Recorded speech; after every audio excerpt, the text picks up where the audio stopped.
So I served from 2013 to 2015, July of 2013 to 2015. I served in Holiday, Utah, then Cottonwood Heights, Utah, then back to Holiday and Cottonwood Heights. And then I went to Camas and Oakley and Marion and Peoa and Camas. I already said Camas twice. Yeah, I know that. Those are tiny, tiny communities, and they're my favorite places in the entire world. Then I came back to the Valley, served in Mill Creek, East Mill Creek North Stake. Lovely, lovely place, less than a square mile. It was great. And then I kind of had, my last assignment in the mission was kind of really different. I don't normally talk about this because everyone and their mom has leadership in mission, but I was a traveling assistant in my mission for the last 2 transfers. And what that entailed is that I went to every one of the district leaders and I just served with them for 2 or 3 days. And so I went through the entire mission and served in almost every single area.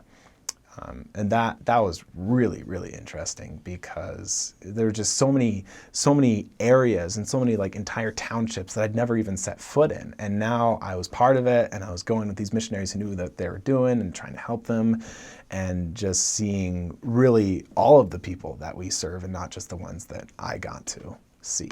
So when I was there, it was east of State Street, and then Cottonwood Heights up to the avenues, and then it kind of blossomed out into Summit County, which is Park City, Camas, Colville, and then it had the 3 southwest counties of Wyoming as well.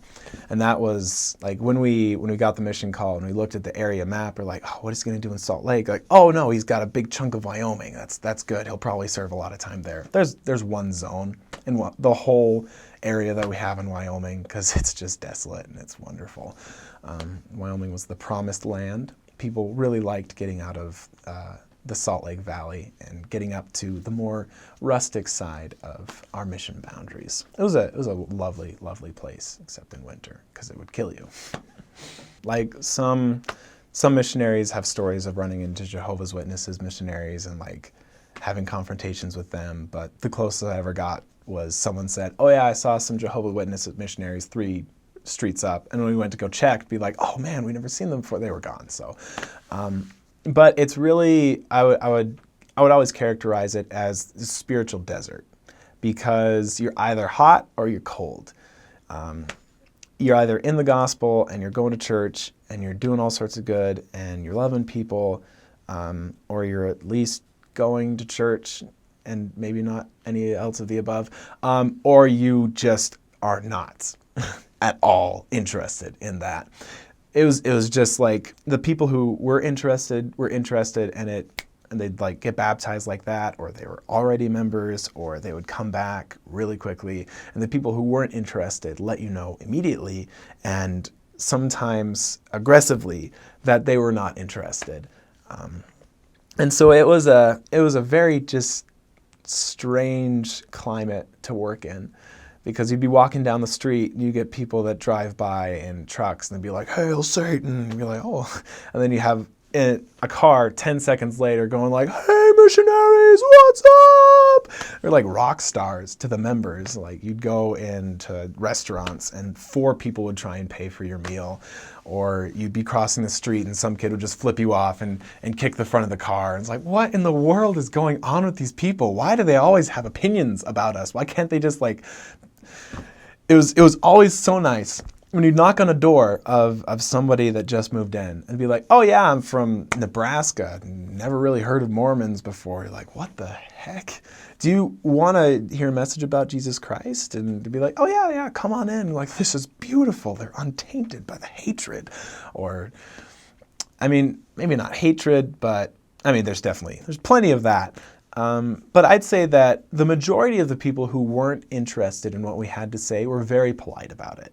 They were just not interested, and they wouldn't lead you on. They wouldn't invite you in under false pretenses. They'd just be like, "Elders, I appreciate what you're doing, but not interested in talking religion." Be like, "Oh, dude, that's absolutely fine. We appreciate you letting us know.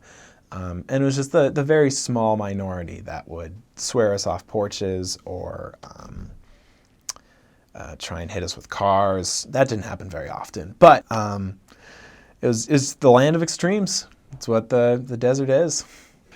Don't get discouraged because when you find people that are ready, they're ready. They're just good to go, and they progress quickly, and that's like the vast majority of what I found is the people that we would find to teach are ready for it, and they've been prepared, and they move quickly, or some friend brings their member out of nowhere. You're like, oh, we have no one to teach.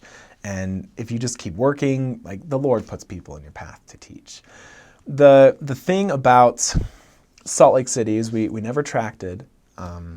Finding was the perennial challenge. I'm not sure if I used that word correctly, but we're just going to go with it.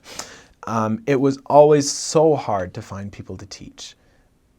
But at the same time, it wasn't, because most of the people that I taught on my mission didn't come from my efforts. They came from them just dropping into our laps. And it was just, you be diligent, you work hard, you accept that not everyone is going to like you. Not everyone is going to accept your message. Probably the majority of the people that you try to talk to aren't going to be interested.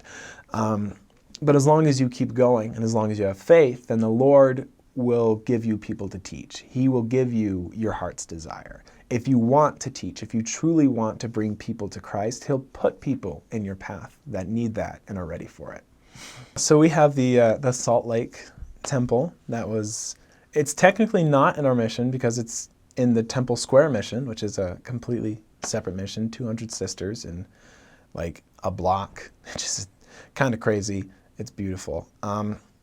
We would always go to the Jordan River Temple, which is in the South Mission, but I mean, you just go to the temple. It is what it is. Wards and stakes are very small.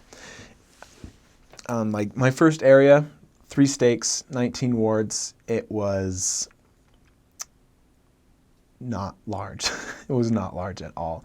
My smallest area was 1 stake, 5 wards, and it was less than a square mile, and that was the East Mill Creek North stake, and it was great. They gave us a car for whatever reason. It's just like, we have the smallest area, maybe in the mission, and okay, we'll just go with it.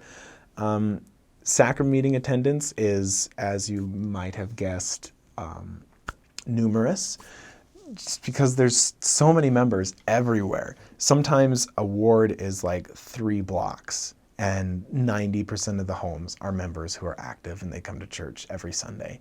And it's a lovely thing. It's beautiful, but that also means that the ward boundaries don't always have great prospects for missionaries who want to teach and who want to find people to baptize or people to reactivate. The biggest difference is when you go into Wyoming or you go into Park City or anywhere in Summit County, is the areas get much larger and much closer to where they are outside of Utah. Like, I come from rural Nevada, and my ward was my entire town plus like neighboring tiny towns, and so it was big. And when I went out and served in Camas, like the wards were still not anywhere near that size, but like my area of 5 wards was probably about the size of my ward back home. And then if you went to Wyoming, then it was like, okay, we're starting to get to where the wards are hundreds of miles across, and you have to be able to drive 4 hours to get to the north part of your area. And it's like, okay, all right, here we go. This is a little more what I had in mind when I was signing up for this mission thing, you know?